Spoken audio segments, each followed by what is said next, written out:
존경하는 국민 여러분, 그리고 서울 시민 여러분, 저는 오늘 이 자리에서 4월 서울시장 선거에 출마하겠다는 말씀을 국민 여러분들께 드립니다. 정말 우리가 독한 결심과 그리고 섬세한 그런 정책으로 이제 서울시를 재건축해야 합니다. 서울 전역에 백신 접종 셔틀버스를 운행해서 우리 집 앞 골목에서 백신을 맞고 아파트 지하 주차장에서 백신을 맞도록 그렇게 하겠습니다. 서울형 기본소득제 도입을 약속드립니다. 서울에서 절대 빈곤을 없애겠습니다. 25개구 25개 우수 학군을 조성하겠습니다. 전월세가 필요한 사람들은 전월세에 들어갈 수 있게 해드리겠습니다. 무분별한 공시가격의 폭등을 원천 차단하도록 하겠습니다. 직주 근접을 넘어서 직주 공존 융복합 도시개발을 추진하겠습니다. 독하게 섬세하게 이번 선거에 임하는 저의 다짐이자 국민들께 드리는 약속입니다. 네, 안녕하세요. 한겨레 노현웅 기자입니다. 4월 7일로 예정된 서울시장 보궐선거를 앞두고 각 정당에서 후보들이 속속 등장하고 있는데요. 자, 야권에서는 특히 문재인 정부의 정권 실패가 공감대를 얻으면서 후보들이 좀 두텁게 형성되고 있는 양상입니다. 자, 오늘 스튜디오에 모신 분은 야권 후보군 중에서도 빅3로 평가받는 분이신데요. 자, 독하게 세심하게라는 기치로 10년 만에 서울시장에 재도전하시는 나경원 후보님 반갑습니다. 예, 안녕하세요. 안녕하세요. 네. 안녕하세요. 자, 오늘 정치부 장나래 기자도 함께 하십니다. 네, 안녕하세요. 장나래입니다. 네. 일단 캐치프레이즈 의미부터 좀 여쭤볼게요. 독하게 섬세하게. 섬세하게. 특히 이제 독하게가 어떤 의미인지. 이게 두 가지 의미가 있지 않냐 이렇게 네네네. 말씀들 많이 하시는데요. 지금 시장이 되는 사람은 사실은 지금 시정이 위기의 시정이다. 비상 시정이다. 통상이 아니잖아요. 그렇죠. 코로나로 인해서 모두 삶이 피폐되어 있고 또 부동산 문제로 다 고통받고 계십니다. 그래서 이 비상 시정 시대에는 정말 독하게 해결하겠다는 의지가 있어야 된다. 결단력 있는 리더십이 필요하다. 그런 의미에서 독하게를 썼고요. 그다음에 이제 섬세하게는 저희가 요새 코로나 방역 수칙만 해도 탁상 행정 같은 게 너무 많아요. 예컨대 카페는 안 되고 뭐 햄버거 집은 되고 이런 것으로 인해서 많은 불만이 있지 않았습니까? 그래서 굉장히 섬세하게 정책을 짜고 해야 된다. 그리고 그런 의미로 독하게 섬세하게 했고요. 그래서 제가 운동화도 신고 시작했습니다. 네, 뭐 다른 뜻이 아니라 정말 이번 시장이 되는 사람은 시장실이 없어야 된다. 현장으로 나가서 듣고 제대로 된 정책을 빠르게 추진해야 된다. 이런 생각을 해봤습니다. 네. 정책 분야 지금 말씀 주셔가지고요. 지금 서울 시민들이 사실 제일 고통받는 문제가 부동산 문제일 것 같아요.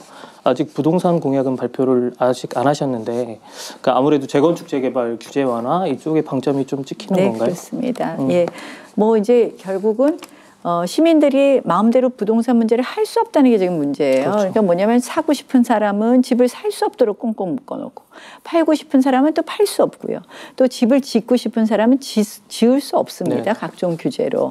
그래서 사실은 집 짓고 싶은 사람 집 짓게 하고 팔고 싶은 사람 팔게 하고 살고 싶은 사람 사게 하려면 결국은 재건축, 재개발을 다시 좀 원하는 경우에 할 수 있게 해줘야 된다. 그러면 뭐 용적률 문제라든지 네네. 층고 제한 문제라든지 이런 각종 규제를 푸는 게 한 축이 있을 거고요. 또 하나는 뭐 그 규제 하나에 들어가는데 뭐 최근에 이제 드디어 뭐 청년 뭐 모기지 하우스 얘기가 나오긴 했지만 그동안은 뭐 돈 현금 없으면 집도 못 사는 상황이었잖아요. 이 각종 대출 규제 부분도 걷어내야 되겠죠. 물론 그거는 이제 서울시장이 할 수 있는 건 아니겠죠. 다만 이제 거기에 뭐 기금으로 좀 도와주는 부분이 있습니다. 그다음에 이제 한 축은 세금 문제입니다. 세금 문제. 결국 뭐 평생 집 한 칸 있는 분들도 지금 서울의 공시가격이 빠르게 인상되면서 누구나 세부담으로 힘들어하십니다. 그래서 이 세부담 뭐 이 재산세를 지방자치단체장으로서 깎아드리는 것은 물론이고 이 공시가격을 무분별하게 인상하는 것에 대해서는 제동을 걸겠다. 이런 게 큰 뭐 두 가지 축이다. 이렇게 생각하시면 되겠습니다. 네, 알겠습니다. 자영업자랑 소상공인 위한 대책도 내셨는데 숨통 트임론도 네, 내셨고 복지 공약 중에 눈에 띄는 거는 기본소득제가 좀 눈에 띄었어요. 그러니까 복지 공약을 1호로 내거셨는데 좀 소개를 좀 부탁드리겠습니다. 예. 다른 게 아니라 이제 제가 출마 선언을 이태원에서 했어요. 네. 보셨죠? 맞습니다. 네. 예. 그 이태원의 먹자골목인데요. 정말 핫한 곳이었답니다. 근데 제가 한 70m를 걸어 들어가는데 뭐 휴업 폐업 장사하고 싶다 이렇게 써 있습니다. 아마 지금 월급을 받으시는 분들은 좀 낫지만 이 정말 자영업자분들, 소상공인, 자기가 뭔가 업체를 열어놓은 분들은 다 힘드십니다. 그런데 지금 뭐 이제 맨날 재난지원금을 뭐 전부 다 주느니 안 주느니 뭐 또 뭐 이번에는 이재명 지사는 또 10만 원씩 나눠주느니 이러는데요. 그런 돈이 실질적으로 소비의 진작을 가져왔다. 이 부분에 대해서 우리가 살펴보니까 한 20%밖에 쓰이지 않았다는 거거든요. 작년에 23%. 그리고 실질적으로 그분들의 어떤 삶의 붕괴를 막아주는데 결정적인 역할을 못하는 거예요. 재난지원금 200만 원 주면 월세 한 번 내고 끝이거든요. 그래서 이제 숨통을 트여드리는 론을 만들겠다 해서 숨통 트임 론을 만들었는데요.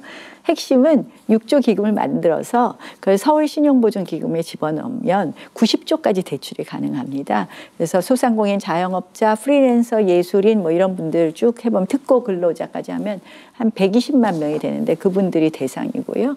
그래서 1인당 5천만 원까지 3년 거치 5년 상환 그리고 최저 1% 저희가 만든 숨통 트임론 가장 열심히 밀고 있는 공약입니다.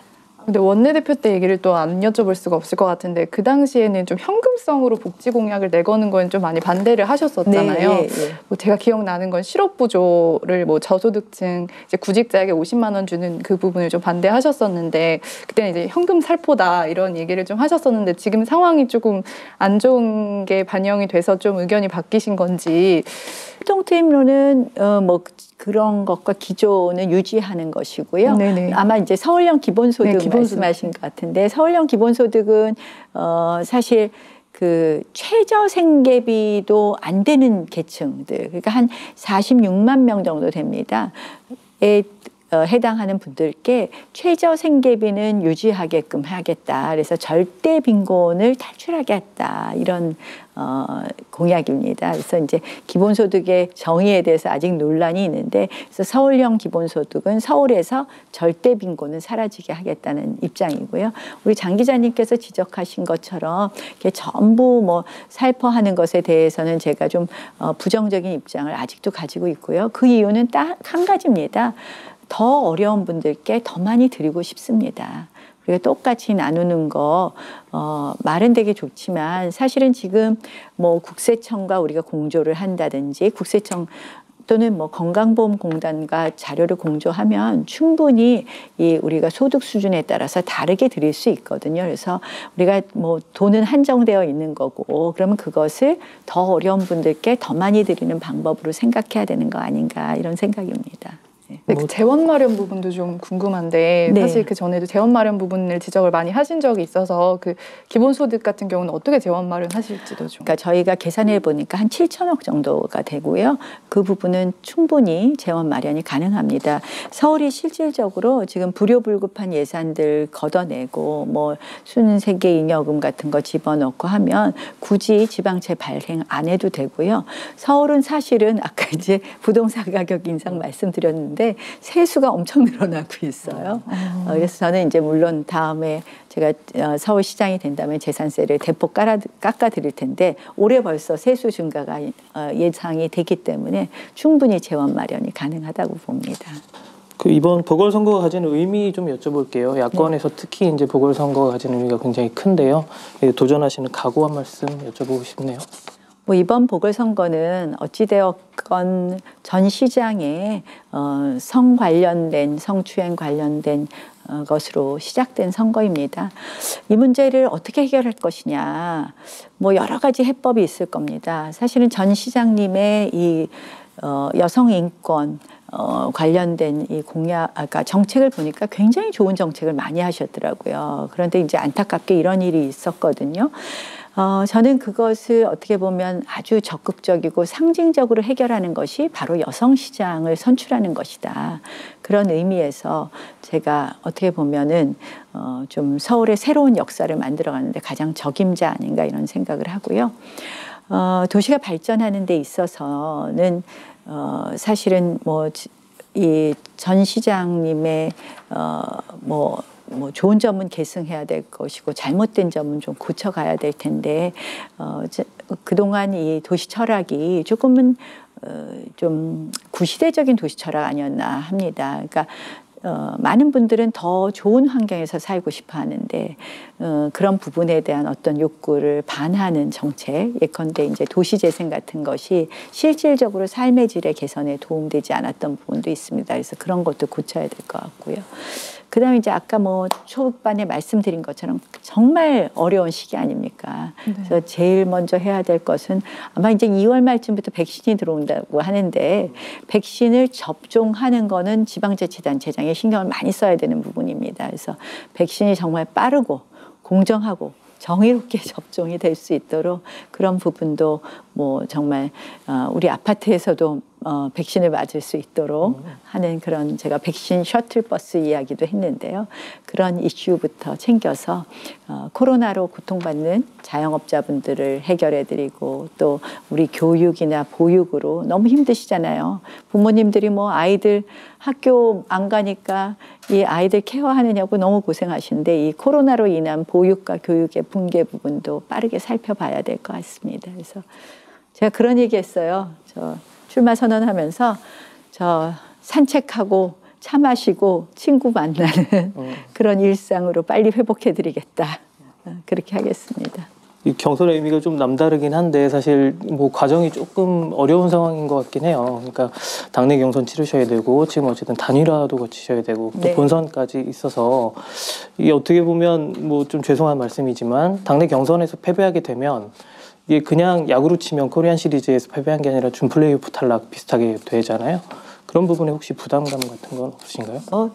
이 저 시민들께 제 마음을 잘 알려드리고 제 비전을 알려드리면 저 이길 것 같은데요. 네. 제가 삼행시도 접었어요. 나경원 하면 한번 불러보세요. 나경원은 경선에서 원탑이다. 훌륭하시네요. 직접 지으신 건가요? 누가 지어주셨어요?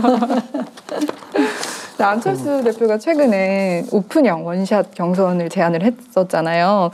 근데 당 일각에서는 조금 안 후보에게만 유리한 건 아니냐라는 좀 지적도 있었고 꾀를 부린다 뭐 이렇게 평가하신 분도 있는데 개인적으로 좀 어떻게 보셨는지 궁금합니다. 그냥 뭐 요새 단일화 말씀 많이 하세요. 저는 뭐 단일화 룰은 안철수 대표가 정해도 좋다. 제가 이미 그렇게 말씀을 드렸습니다. 저는 뭐 이렇게 생각해요. 그냥 뭐 여러 가지 해석도 가능하겠지만 경선에 대한 진정성이 있다라고 믿고 싶습니다. 지금 당 지도부 입장을 볼 때는 일단 국민의힘에서 먼저 후보를 뽑고 3월에 단일화를 하는 방안이 좀 유력해 보이는데 그 후보님이 보시기에 전망을 좀 어떻게 하시는지. 그러니까 이제 아마 당 지도부 입장에서는 우리 당도 당헌 당규가 있잖아요. 당헌 당규상 외부에서 입당하지 않고 경선을 같이 치르기는 어려운 것으로 알고 있습니다.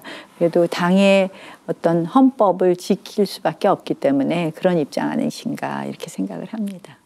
그런데 이게 어쨌든 3월까지 가게 되면 단일화 논의가 장기화되는 부분이 또 있을 것 같은데 아무래도 좀 국민들한테 피로감을 줄 수 있지 않을까라는 우려도 좀 있지 않을까. 좀 그런 부분은 걱정이 되는데요. 어쨌든 저는 뭐 우리 당에 이제 경선 후보로 등록을 했으니까 우리 당 경선에 집중하겠습니다. 네. 김종인 비대위원장 같은 경우에는 최악의 경우 3자 대결까지도 언급을 많이 하고 계시고 뭐 당연히 승산은 떨어질 수밖에 없는 것이긴 한데 3자 대결도 어떻게 보면 좀 염두에 두고 계시나요? 저는 단일화는 해야 된다고 생각을 하고요. 어쨌든 하여간에 경선 통과해서 그다음 논의하겠습니다. 이번에 출마 선언하시고 되게 행보를 많이 계속 하고 계시는데 특히 이제 원내대표 시절에 뭐 조금 껄끄러우셨던 홍준표 의원님하고 이렇게 다정하게 식사하시는 모습이 화제가 됐어요. 뭐 그때 좀 어떤 말씀 좀 나누셨는지 여쭤보고 싶은데요. 홍 대표님하고는 그 서울시장과 관련돼서는 인연이 많습니다.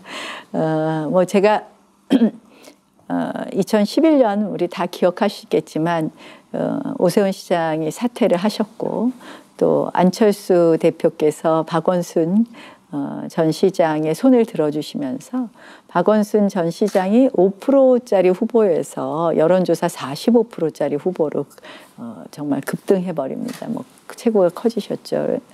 그래서 이제 그때 뭐 각종 여론조사가 최초로 나온 거 보면 우리 당에 누가 나가도 20% 이상 지는 그런 선거였습니다.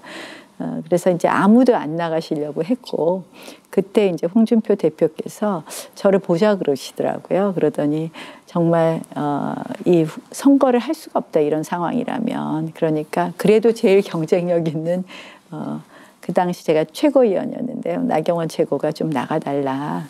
그렇게 말씀을 하셔서 등 떠밀려서 제가 나갔었습니다. 그래서 그때를 회상하면서 이런저런 말씀 나눴습니다. 뭐 일각에서는 홍준표 대표는 대선을 맡고 나 후보께서는 서울시장 후보로 나서고 이렇게 역할 분담을 한 거 아니냐 그런 이야기는 한 적이 없습니다. 전혀 아니시고요. 네.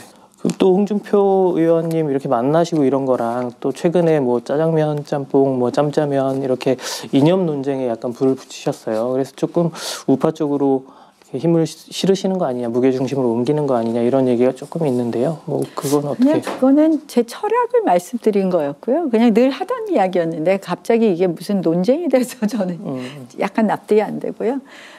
뭐 우리가 이제 철학은 우파와 좌파가 있겠죠. 이념은 우파와 좌파가 있는데 이념에 특별히 경도되지 않은 중도층이 계시고요.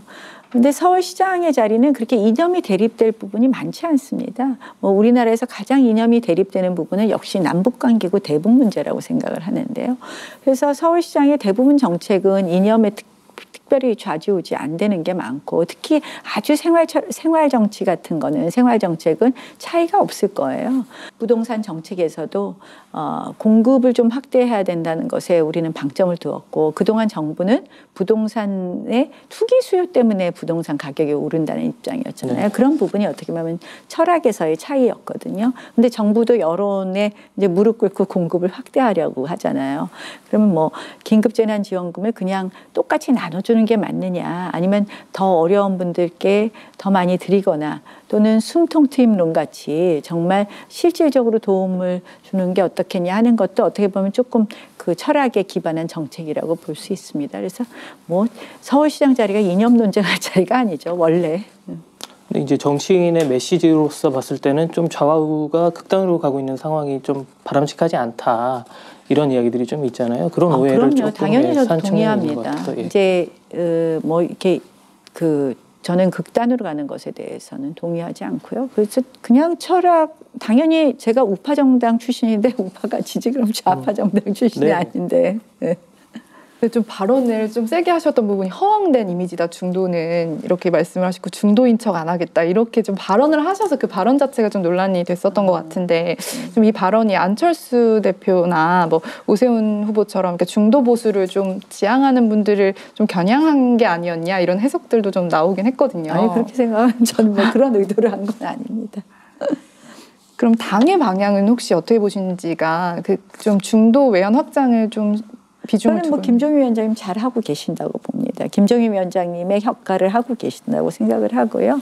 그런 이야기는 아니었습니다. 그럼 그런 부분에서 차별성을 부각시키려고 했다 이런 의도는 아니라는 말씀이신가요? 네. 최근에 제가 진중권 씨도 만났잖아요. 네, 그렇죠. 그 사진이 되게 네. 집에서 또 찍으셨더라고요. 예. 그러니까 지금은 사실은 뭐 진중권 씨는 대표적인 진보 인사 아니십니까? 근데 이제 진중권 씨도 걱정하는 것이 문재인 정권이 그냥 진보의 가치도 아니고 반헌법적 뭐 이런 말씀하시더라고요. 이념은 없어지고 이익만 남았다, 이권만 남았다. 그러니까 지금 그렇게 비판을 하시던데. 그러니까 어떻게 보면 그런 면에서는 진중권 교수랑 저랑 같이 또 생각을 공유하는 부분도 굉장히 많이 있습니다. 근데 제가 무슨 뭐 좌우를 극단적으로 나누고 지금 시장 자리가 또 그럴 게 아니고. 오세훈 후보께서 인턴 시장 말씀하셔가지고 조금 뭐 불편하셨던 것 같은데 그 부분에 대해서는 오세훈 시장께서도 뭐 방송 같은 데 나와서 뭐 사과를 하셨었더라고요. 뭐, 방송에서 들으셨어요? 예, 제가 인터뷰 봤던 것 중에는 뭐 불편하셨다면 죄송했다 뭐 이렇게 말씀하셨는데 뭐 그 인턴 시장이란 발언이 좀 많이 불편하셨나요? 아니요, 뭐 제가 재밌게 얘기했잖아요. 저 영화 인턴을 한번 보시라고. 그렇죠. 그냥 사실은 정말 1년 3개월짜리 시장인데요. 이거는 단순한 뭐 정말 이 뭐 또 10년 전에 서울하고 상황도 다르고 지금은 뭐 여러 가지 행정, 정치, 뭐 본인 모든 경험이 우러져야 되는데요. 사실은 이제 뭐 지금의 서울이 요구하는 거는 정말 결단의 리더십이라고 생각을 합니다. 저희가 단답형으로 그냥 OX 퀴즈 이런 거 짧게 좀 해보려고 준비했는데요. 이 부분 한번 여쭤보겠습니다. 선출직이 이번이 마지막이라는 발언을 그러니까 다른 서울시장이 마지막이다. 네, 마지막이라는 발언을 하셨었는데 이건 OX로 제가 좀 질문을 드려보려고 하는데요. 서울시장과 이제 대선을 어쨌든 계속 질문을 많이 받으셨잖아요. 그러니까 진짜 선출직이 마지막이냐, 그리고 출마하시기 전에는 대선 이야기를 잠시 하셨어가지고. 아니요, 그거는 약간 오해가 있어요. 대선은 도와드린다는 얘기였고 그 당시 앵커가 대선 출마하세요 그래서 제가 아니요라고 말했는데 스크립터에는 잘 안 들림 이렇게 돼 있던데. 억울하신 측면이 있으셨나 보네요. 네. 그럼 그거에 대해서 제가 질문을 드릴게요. 네. 그 서울시장에 혹시 이제 당선하시게 되면 차기 대선이죠. 내년 대선에 출마한다. OX로. X. 되게 바로 대답을 주셨고요. 그럼 좀 다른 버전인데 서울시장에 당선이 되면 대선에 출마한다. X. X. 그럼 1년 후에 바로 또 대선 나간다는 건데요. 그거는 예의가 아니죠. 일을 많이 해야 되고 지금은 사실은 1년짜리이기 때문에 1년 공약에 집중하지만 5년의 미래 비전을 제시해야 될 때라고 생각합니다. 그러면 이 마지막 이 버전 질문인데요. 재선까지 성공을 하셨다면 그 이후에 차차기 대선이 2027년이죠. 지금 마음으로는 X입니다. 그것도. 지금 좀 달라질 가능성도. 저는 원내대표 하면서 또 하도 시달려왔고요. 더 이상 큰 선거 하고 싶지 않습니다. 뭐 제가 프레임 공격을 너무 많이 받았잖아요. 뭐 13개 뭐 고발을 하고 또 그걸 뭐 민주당을 비롯해서 한겨레도 많이 공격했는데 그렇게 민주당의 몇몇이 계속 공격하고 모 공중파 방송이 막 공격하고 그래서 사실은 너무 고생했고요. 작년 내내 고생했고 뭐 그것이 총선에 뭐 제가 잘못한 것도 있겠지만 총선 낙마의 또 원인이 되었다고 생각을 하고요. 원인 중에 하나가 되었다고 생각하고 그래서 작년에 정말 그렇게 저를 못살게 굴었음에도 불구하고 작년에 검찰에서 모두 무혐의 하지 않았습니까? 네, 그래서 저는 뭐 대선은 할 생각이 없습니다. 네, 답변 너무 감사드리고요. 네. 좀 이번에 가벼운 질문으로 가보겠습니다. 서울에서 사셨던 기간이 어떻게 되시는지 혹시? 저는 뭐 서울 동작구에서 태어났고요. 계속 서울에서 살았고 부산법원 판사를 할 때 딱 4년 부산 가서 산 거 빼놓고는 서울에 계속 살았습니다. 그럼 4년 빼고는 다 서울에 계셨던 거예요? 그래서 저는 뭐 서울에서 태어나서 서울에서 자라고 또 정치 활동도 17대 비례대표로 당선된 다음에 서울 지역구 국회의원을 계속 했습니다. 그래서 어떻게 보면 그래서 서울시장에 도전하겠다는 생각을 하게 되었고요. 이런 일도 있었어요. 그 19대 보궐선거, 그러니까 2014년에 제가 동작구에 다시 출마 권유를 받기 직전에 원래는 수원에 출마를 하라고 당에서 권유를 했었습니다.